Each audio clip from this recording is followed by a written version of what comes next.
আজ প্রথমবার অন্যরকম ভাবে কাঁচা আম মাখালাম। তো হ্যালো বন্ধুরা, সবার প্রথমে আম পেড়ে এনে সুলতে শুরু করে দিলাম। তারপরে আম সুলার পরে ভালো করে জল দিয়ে ধুয়ে নিলাম। তারপরে দেখি কাকা ছুরি দিয়ে কি সুন্দর আম কাটছে।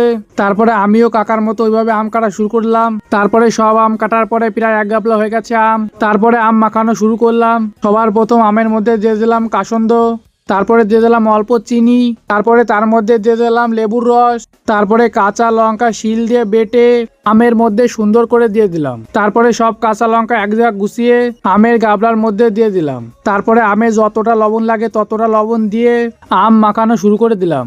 বন্ধুরা, আম মাখানো দেখে মনে তো হচ্ছে আম জব্বর টেস্ট হবে না। তারপরে একটা ছোট ভাই আম মাখা খেয়ে তো নাচানাচি শুরু করে দিয়েছে মজাতে। তারপরে আমি চলে গেলাম কলার পাতা কাটতে।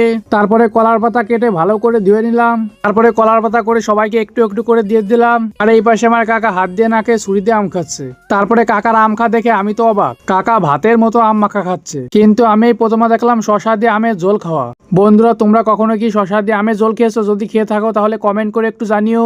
আর তোমাদের যদি আম মাখা ভালো লেগে থাকে তাহলে সাবস্ক্রাইব করতে কিন্তু ভুলো না।